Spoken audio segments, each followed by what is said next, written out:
அனைவருக்கும் அன்பு வணக்கங்கள் சொந்தங்களே. இந்த வீடியோவில் நாம் கடன் தீர தினமும் சொல்ல வேண்டிய முருகன் மந்திரம் என்ன வாங்க பார்த்திடலாம். முருகப்பெருமானின் அருள் தனக்கு கிடைத்தது போல் அனைவருக்கும் கிடைக்க வேண்டும் என்பதற்காக அருணகிரிநாத சுவாமிகள் திருப்புகழில் ஆயிரக்கணக்கான பாடல்களை இயற்றி உள்ளார். இந்த ஒவ்வொரு பாடலும் ஒவ்வொரு விதமான பிரச்சனைகளை தீர்த்து ஒவ்வொரு விதமான நலன்களை அருளக்கூடியது. இதே போல் அருணகிரிநாதர் இயற்றிய கந்தர் அனுபூதியும் மகா மந்திரமாகும். இதில் நம்முடைய கடன் தீர எந்த பாடலை பாடினால் பலன் தரும் என்பதை இந்த வீடியோவில் நாம் தொடர்ந்து தெரிந்து கொள்ளலாம். இன்றைய காலகட்டத்தில் பலருக்கும் இருக்கும் பெரிய பிரச்சனை அது பண பிரச்சனை தான். இது இல்லாதவங்கள் மிக மிக குறைவுதான். அதிலும் பணப்பற்றாக்குறை காரணமாக கடன் வாங்கி அதை திருப்பி செலுத்த முடியாமலும் வட்டி செலுத்துவதற்கே வருமானத்தில் பெரும்பாலான செலவிட்டும் தவிப்பவர்கள் ஏராளம். சிலர் மனிதர்களிடம் வாங்கிய கடனுக்காகவும் பெரும்பாலானவர்கள் வங்கிகளில் வாங்கிய கடனை அடைப்பதற்காகவும் படாத பாடுபட்டு இருக்காங்க. கடன்னா பணத்தை திருப்பி கொடுக்க முடியாம இருக்கிறது மட்டும் கடன் கிடையாது. பாவ சுமைகள் அதிகமாகி கர்ம வினை காரணமாக மீண்டும் மீண்டும் பிறந்து துன்பப்பட்டு கொண்டே இருப்பதும் கடன் தான். இதை பிறவி கடன் என்பார்கள்.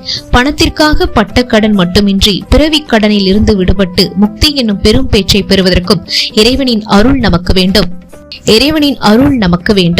அப்படி மனிதர்களின் அனைத்து விதமான துன்பங்களும் நீங்கும் வகையிலான சக்தி வாய்ந்த பல பாடல்களை அருணகிரிநாத சுவாமிகள் அருளியுள்ளார். அவற்றில் ஒன்றுதான் கந்தர் அனுபூதி பாடல். அனுபூதி என்றால் அனுபவ ஞானம் என்று பொருள். கந்த பெருமான் தனக்களித்த அனுபவத்திலிருந்து பெறப்பட்ட ஞானத்தை மற்றவர்களும் பெற வேண்டும் என்பதற்காக பாடப்பட்ட பாடல். அருணகிரிநாத சுவாமிகள் அருளிய கந்தர் அனுபூதியில் முருகப்பெருமானின் அருளை பெறுவதற்கான பல அற்புதமான பாடல்கள் உள்ளன. அவற்றில் இந்த ஒரு குறிப்பிட்ட பாடலை தினமும் முருகப்பெருமானை மனதார நினைத்து பாடி வந்தால் கடன் சுமை என்பதே இருக்காது.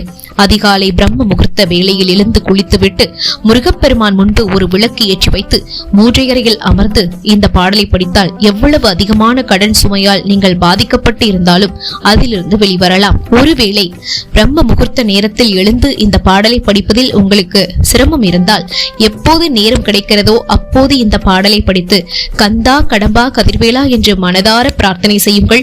இந்த பாடலை எத்தனை முறை வேண்டுமானாலும் சொல்லலாம். குறைந்தபட்சம் 6 முறையும் அதிகபட்சமாக 27 அல்லது 108 முறை சொல்வது நல்லது.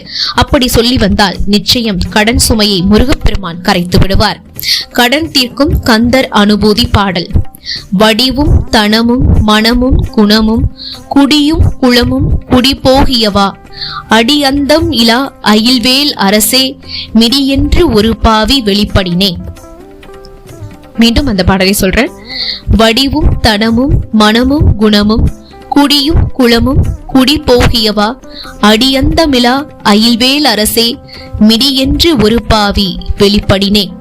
இந்த பாடலை 21 முறையோ அல்லது 108 முறையோ சொல்வது ரொம்ப நல்லது. குறைந்தபட்சம் 6 முறையாவது இந்த பாடலை நீங்க சொல்லிடுங்க. ரொம்ப ரொம்ப நல்லதுங்க. கடன் சுமை காணாமலே போகும். அதை நீங்களே உணர்வீங்கன்னு சொல்லிட்டு இந்த வீடியோவை நான் நிறைவு செஞ்சுக்கிறேன். மேலும் இது போன்ற ஆன்மீக வீடியோக்களுக்கு நீங்க பண்ண வேண்டியது நம்மளுடைய சேனலை சப்ஸ்கிரைப் பண்ணி சப்போர்ட் பண்ணுங்க. உங்களுக்கு முருகரை பிடிக்கும்னா லைக் பண்ணுங்க, நிறைய பேருக்கு ஷேர் பண்ணுங்க. மேலும் இந்த பாடலை படிச்சுட்டு உங்க வாழ்க்கையில் நடந்த மாற்றங்களை அனுபவங்களை நம்ம கூட பகிர்ந்துக்கோங்க. மீண்டும் சந்திக்கலாம் சொந்தங்களை. நமது சந்திப்புகள் அனைத்தும் சந்தர்ப்பமாகும் பொழுது. அதுவரை நன்றி, வணக்கம்.